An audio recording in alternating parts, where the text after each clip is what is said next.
Hello friends, welcome to my channel bake and more. গরমকালে এসে গেছে আর এই অত্যাধিক গরমে হালকা তেল মশলাযুক্ত খাবার খেতে আমাদের সকলের ভালো লাগে। তাছাড়া গরমকালে টক ডাল বা মাছের টক খেতে আমরা সকলেই পছন্দ করি। আর এই গরমকালে কাঁচা আম থেকে খুব সুন্দর গন্ধ বের হয়। তাই আজ আমি গরমকালের কথা মাথায় রেখে কাঁচা আম দিয়ে কাতলা মাছের একটি রেসিপি নিয়ে চলে এসেছি, যা গরম ভাতের সাথে খেতে অসাধারণ লাগে। আমার চ্যানেলে কাঁচা আম দিয়ে মাছের আরও অনেক রেসিপি রয়েছে। তা যদি আপনারা দেখতে চান, আমি এই ভিডিওর নিচের ডেসক্রিপশন বক্সে আর উপরের আই কার্ডে তার লিঙ্ক শেয়ার করব, আপনারা চাইলে দেখে নেবেন। তাহলে চলুন দেখে নেওয়া যাক কাঁচা আম দিয়ে কাতলা মাছের এই রেসিপিটা আমি কিভাবে বানাই। আম কাতলা বানাবার জন্য এখানে আমি 6 পিস কাতলা মাছ নিয়েছি, যা আমি আগে থেকে ভালো করে ধুয়ে পরিষ্কার করে নিয়েছি। ওজন হিসাবে নিলে 500 গ্রাম কাতলা মাছ নিতে হবে। এবার এতে অল্প নুন, সামান্য হলুদের গুঁড়ো আর অল্প সর্ষের তেল ঢেলে দিলাম। এবার সব মাছের পিসগুলোকে আমি নুন, হলুদ আর সর্ষের তেল দিয়ে ভালো করে মেখে নেব।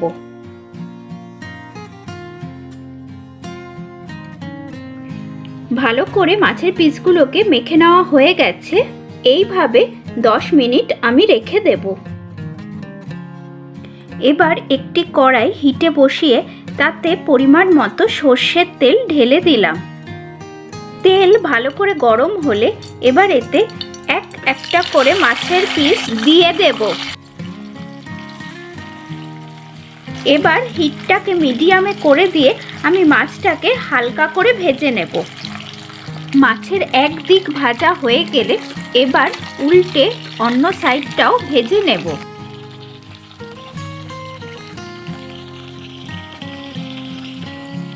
মাছের দুদিক হালকা লাল লাল করে ভেজে নেওয়া হয়ে গেছে। এবার আমি মাছের পিসগুলোকে গরম তেল থেকে একটি অন্য পাত্রে তুলে নেব। এবার আমি বাকি মাছের পিসগুলো ভেজে নেব। সব মাছগুলো আমার ভেজে নেওয়া হয়ে গেছে। এবার মাছ ভেজে নেওয়ার ওই বাকি তেলে ফোড়নের জন্য দিয়ে দেব হাফ চামচ কালো জিরে আর 4টে চিড়ে নেওয়া কাঁচা লঙ্কা। এবার লো টু মিডিয়াম হিটে আমি 30 থেকে 40 সেকেন্ডের জন্য এগুলো হালকা ভাজা ভাজা করে নেব। আপনারা চাইলে ফোড়নে 5 ফোড়নও ব্যবহার করতে পারেন, তবে আমার মতো একবার কালো জিরে দিয়ে বানিয়ে দেখুন, আশা করছি ভালো লাগবে। ফোড়ন থেকে সুন্দর গন্ধ বেরোতে শুরু করলে এতে একটি মাঝারি সাইজের আলু, যা খোসা ছাড়িয়ে নিয়ে লম্বা লম্বা করে কেটে নিয়েছি, তা দিয়ে দিলাম। আর দিয়ে দেব খুব সামান্য নুন। এবার হিটটাকে মাঝারি করে দিয়ে আলুটাকে আমি হালকা করে ভেজে নেব। আলুগুলো আমার হালকা করে ভেজে নেওয়া হয়ে গেছে। এবার এতে 1.5 চামচ আদা বাটা দিয়ে হালকা করে নাড়াচাড়া করে নেব। আদা বাটাটাকে খুব হালকা করে ভেজে নিতে হবে।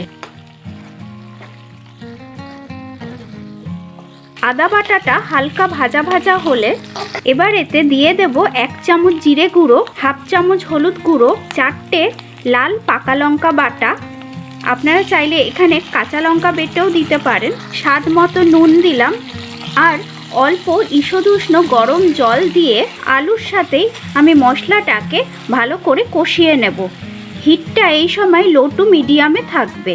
নাড়তে নাড়তে মশলাটাকে ভালো করে কষিয়ে নিতে হবে। দেখুন, মশলাটা একবার ভালো করে কষে গেছে আর মশলাটা থেকে তেলও ছেড়ে এসেছে। আবারও এতে অল্প গরম জল দিয়ে আমি মশলাটাকে আরেকবার কষিয়ে নেব। এইভাবে 2-3 বার ঈষদুষ্ণ গরম জল দিয়ে মশলাটাকে ভালো করে কষিয়ে নিতে হবে। আর এই কষাতে কষাতেই কিন্তু আলুটাও ঝোলের সাথে সেদ্ধ হয়ে যাবে। দেখুন 2-3 বার আমি অল্প অল্প জল দিয়ে মশলাটাকে ভালো করে কষিয়ে নিয়েছি। মশলাটার কাঁচা গন্ধ চলে গেছে আর মশলাটা থেকে তেলও ছেড়ে এসেছে। এবার এতে পরিমাণ মতো ঈষদুষ্ণ গরম জল দিয়ে দিলাম। যেহেতু আম দিয়ে মাছের ঝোল, তাই এই ঝোলটা একটু পাতলা খেতেই ভালো লাগে। আমার তো তাই ভালো লাগে। তবে আপনারা আপনাদের ইচ্ছে মতো জল ব্যবহার করবেন, কতটা পাতলা বা ঘন ঝোলটা খেতে চান। এবার হিটটাকে মিডিয়ামে করে দিয়ে আমি ঝোলটাকে ফুটতে দেব। ঝোলটা একটু ফুটে উঠলে এতে দিয়ে দেব ছোট একটি কাঁচা আম, যার খোসাটা আমি ছাড়িয়ে লম্বা লম্বা করে কেটে রেখেছি। তবে আমের টক ভাব অনুযায়ী আপনারা ঝোলে আমটা ব্যবহার করবেন। আমি আমটাকে ঝোলের মধ্যে দিলাম, আগে আলুর সাথে দিইনি, যাতে আমটা গলে গিয়ে ঝোলটা বেশি টক না হয়ে যায়। এবার এতে দিয়ে দেব ভেজে রাখা মাছের টুকরোগুলো।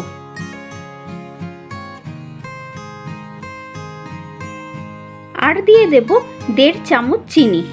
চিনিটা দিলে টেস্টটা ব্যালেন্স হয়, তবে চিনিটা আপনারা আমের টক ভাব অনুযায়ী দেবেন। হালকা হাতে সবটাকে মিশিয়ে নিতে হবে। এবার এতে দিয়ে দেব 3টে আস্ত কাঁচা লঙ্কা। এটা অপশনাল, আপনারা চাইলে নাও দিতে পারেন, তবে আমার ঝাল খেতে ভালো লাগে বলে আমি দিলাম। এবার হিটটাকে লোতে করে দিয়ে আমি 3-4 মিনিটের জন্য এই ঝোলের মধ্যেই আম আর মাছটাকে রান্না করে নেব, যাতে আম আর মাছটা এর মধ্যে আরেকটু সেদ্ধ হয়ে যায়। দেখুন 5 মিনিট পরে একবার চেক করে নিতে হবে আলু আর আমটা সেদ্ধ হয়ে গেছে কিনা। এখানে আলু আর আমটা সেদ্ধ হয়ে গেছে। আম কাতলা মাছের ঝোলটা একদম তৈরি হয়ে গেছে। এবার এটা আমি পরিবেশন করব। আমি গরম গরম আম কাতলাটি পরিবেশন করে দিচ্ছি। গরম ভাতের সাথে একবার এই আম কাতলাটা বানিয়ে খেয়ে দেখবেন। আশা করছি আপনাদের সকলের ভালো লাগবে। রেসিপিটা বাড়িতে বানালে তা কেমন হলো তা অবশ্যই আমাকে কমেন্ট বক্সে লিখে জানাবেন। রেসিপিটা যদি আপনাদের ভালো লাগে তাহলে ভিডিওটিকে লাইক ও শেয়ার করে নেওয়ার অনুরোধ রইল। আর আমার চ্যানেলে নতুন বন্ধু হয়ে থাকলে আজই চ্যানেলটিকে সাবস্ক্রাইব করে নেওয়ারও অনুরোধ রইল। পাশে থাকা বেল বাটনটি অবশ্যই প্রেস করে দেবেন, যাতে আমি যখন এরকম আরও নিত্য নতুন রেসিপি দিতে থাকবো তার নোটিফিকেশন আপনাদের মোবাইলে খুব তাড়াতাড়ি পৌঁছে যাবে। সবাই ভালো থাকবেন, সুস্থ থাকবেন। আবার হাজির হব অন্য কোনো লোভনীয় রেসিপি নিয়ে। তাহলে আসি আজকে, টাটা।